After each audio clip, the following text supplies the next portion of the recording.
resiko-resiko dosa di dunia sebelum resiko intinya di akhirat. Kalau dosa tidak terselesaikan dengan taubat,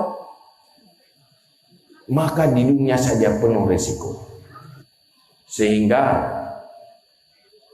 dosa jadi penghalang rezeki. Kenapa rezeki ini sulit, rezeki halal sulit didapat? Salah satu penyebabnya adalah zunub, dosa-dosamu. Kenapa tikus di rumahmu mengganggu? Salah satunya penyebab dosa-dosa pemilik rumah itu. Dia bukan untuk makan, cuma gigit-gigit saja, mengganggu. Malah rusaknya akhlak pasangan karena dosa pasangan. Khalqul zaujah, khalqul zauji. Kenapa suami saya terlalu menyakiti? Kenapa suami saya terlalu membuat saya tersakiti? Itu karena dosa-dosa istri.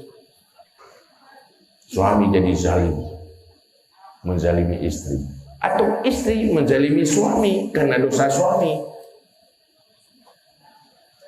Tapi jangan dengan alasan itu untuk membenarkan kesalahan diri. Kalau ada suami nakal, itu karena salah kamu, dosa kamu. Bukan, dua-duanya salah. Yang satu salah karena dosanya, yang satu salah menzalimi orang berdosa. Dulu baik, sebelum kawin sopan, baik, patuh. Sudah kawin jadi jahat, jadi nakal. Mungkin karena dosa pasangan berubah itu jadi nakal. Anak juga begitu, tidak patuh, tidak tunduk, dan banyak hal resiko-resiko. Itu sebelum akhirat. Dunia aja mengganggu kedamaian hidup oleh dosa-dosa yang belum terampuni. Maka Hasan Al-Basri, siapapun yang datang mencari solusi, mengadu, solusinya cuma satu. Ada orang ngadu ke Hasan Al-Basri. Kita kenalkan Hasan Al-Basri seorang sufi terkenal, aulia, waliullah. Siapa yang ngadu datang ke Hasan Basri, wahai Hasan Basri, saya ini susah sekali cari rezeki, hidup dalam kepapaan. Langsung Hasan Basri menjawab, istighfar, beristighfarlah kamu. Ada yang ngadu, saya sakit gak sembuh-sembuh, beristighfarlah kamu. Maka ada ulama mengarang kitab Tadawi bil Istighfar, mengobati penyakit dengan istighfar, mengobati miskin dengan istighfar. Kenapa? Dosa-dosa itu sumber persoalan. Apapun masalah, gampang sekali jawab. Saya ada masalah ini, beristighfar. Ada masalah itu, 1000 masalah, semuanya solusi istighfar. Maka kita gini, kalau ada masalah istighfar banyak-banyak, insya Allah itu jadi solusi. Oh, saya udah istighfar tapi masih tetap masalah, berarti belum cukup, tambah lagi. Sudah saya tambah, masih juga berarti belum cukup, tambah lagi, insya Allah ujungnya selesai. Istighfar, karena dosa-dosa penyebab segalanya. Orang beriman selalu ingat dosa. Hutang dengan manusia masih terlalu penting, hutang dosa dengan Allah.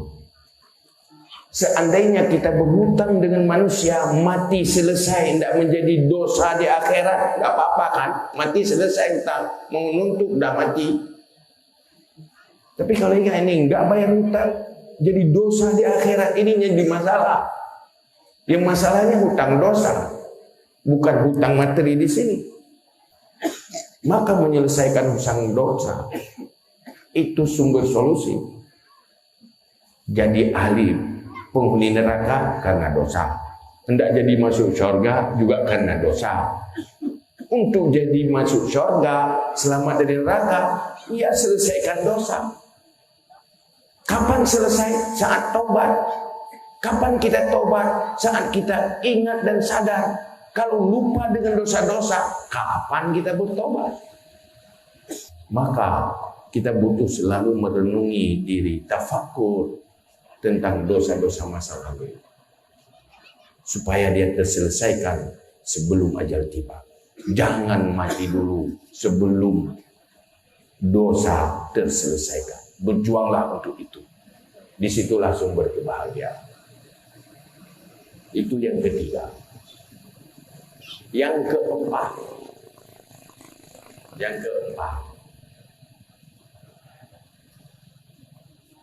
walaupun tubuhnya di dunia, hidup di dalam istana atau di dalam gubuk, pikirannya berpikir tentang kuburan yang akan dihuni.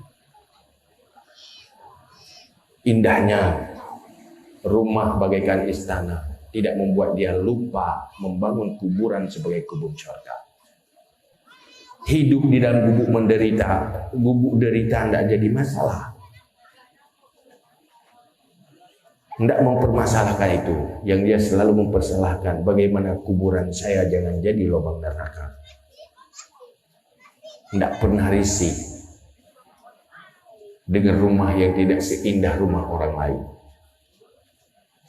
Tapi hatinya berpikir bagaimana kuburan itu menjadi tempat yang indah dan bahagia. Dia berjuang untuk itu. Itu orang beriman. Maka butuh ilmu bagaimana hati kita tergerak mementingkan kuburan itu.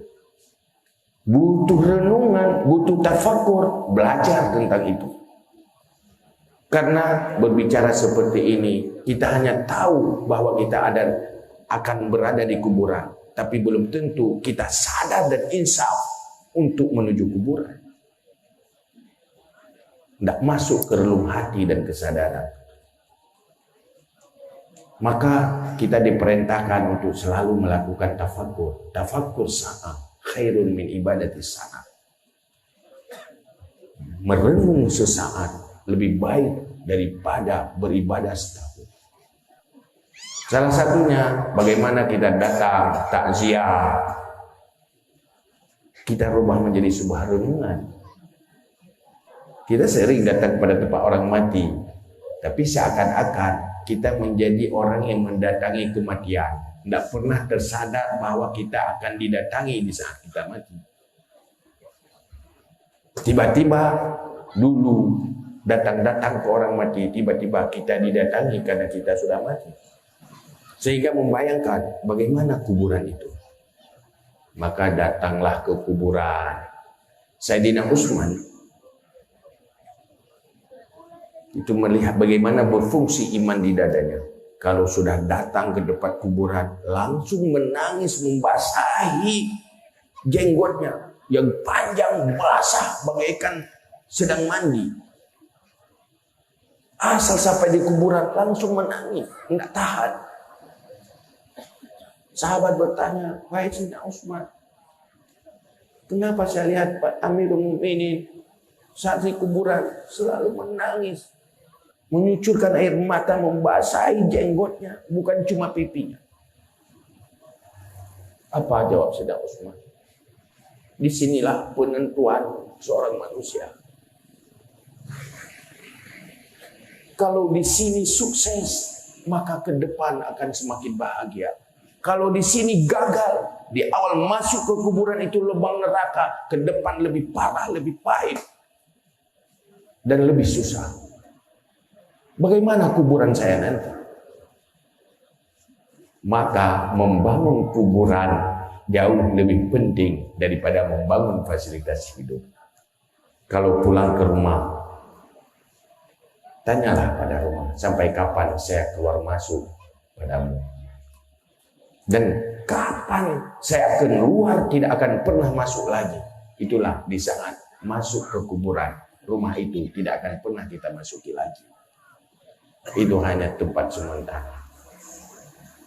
Bertanyalah pada bantal, sampai kapan saya tidur bersamamu? Yang kemudian bantal kita adalah tanah, tidak lagi bantal yang bermerek yang kita tidur. Rasulullah hadir untuk ini. untuk menyadarkan kita yang cenderung lalai dengan kehidupan dunia, melupakan akhirat. Yang kelima, orientasi hidup orang beriman, hatinya selalu ingat Allah, selalu berinteraksi dengan Allah. Interaksinya dengan makhluk tidak membuat dia lupa Allah. Malah semua interaksi dengan makhluk karena Allah. Karena sadar dia hidup di atas bumi Allah. Pada satu saat kembali ke kuburan, yang hanya membantu adalah Allah. Bahagia dan celaka tergantung keputusan Allah. Saat keluarga meninggalkan kita dan melupakan kita, hanya Allah yang membantu. Dan hanya Allah yang bisa menyatukan dua orang yang saling menyayangi di akhirat. Kita cinta orang tua yang sudah mati. Kira-kira siapa yang bisa mempertemukan lagi kalau bukan Allah? Kita punya istri yang sudah mati. Siapa yang mempertemukan lagi kalau bukan karena Allah? Orang tua terpisah dengan anak. Siapa yang mempersatukan kalau bukan Allah? Bermohonlah terus kepada Allah. Kalau cinta ibu, cinta anak, berharap bersatu di surga, Allah yang mampu mempersatukan. Maka jangan lupa Allah. Allah memuji hamba-hambanya yang selalu ingat Allah. Alladzina yadhkuruna Allaha qiyaman wa qu'udan wa 'ala junubihim. Mereka selalu ingat Allah di dalam hidupnya. Kapan dia ingat Allah? Saat berdiri, saat duduk, saat berbaring. Artinya apa? 24 jam ingat Allah. Karena manusia dalam aktivitasnya cuma 3. Kalau nggak duduk ya berdiri. Kalau nggak berdiri ya tidur. Allah mengatakan alladzina yazkuruna Allaha qiyaman wa qu'udan wa 'ala junubihim. Mereka selalu ingat Allah. Saat duduk, saat berdiri, saat tidur. Artinya apa? Saat hidup. Mana ada orang kepala ke bawah, kaki ke atas, duduk bukan, tidur bukan, berdiri bukan, kakinya ke atas, itu jarang sekali. Maka ingat Allah. Tetapi dunia telah menggoda kita sehingga melupakan Allah. Setiap hari kita ditelepon, apalagi sekarang ada telepon kan, lagi ingat Allah udah masuk telepon, ya ingat sama orang itulah lagi. Udah masuk message, udah itu ada di tangan, masuk ini, masuk itu, share ini, share itu. Kapan ingat Allah? Siapa yang membantu? Tidak ada yang membantu selain Allah. Oh ada saudara pasti lupa. Ini yang sudah mati-mati itu, kira-kira kita yang hidup ini lupa nggak ke mereka atau ingat?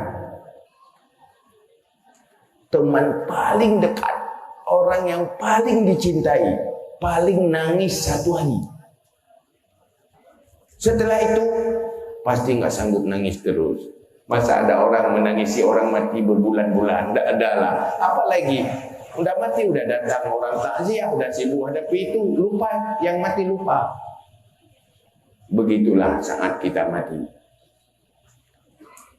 Istri dulu katanya, untuk selama hidupku hanya dirimu, ya. Tapi kalau sudah mati langsung tergoda dengan yang lain. Udah jadi istri orang lain. Yang suami juga gitu kan. Akhirnya mau panggil siapa? Hanya Allah yang ada. Alangkah bahagianya hamba-hamba di saat hidup di dunia bersama Allah. Allah juga yang menunggu di sana. Allah juga penyelamat dari neraka. Semuanya Allah. Maka bahagialah manusia yang selalu ingat Allah dan tidak melupakan Allah.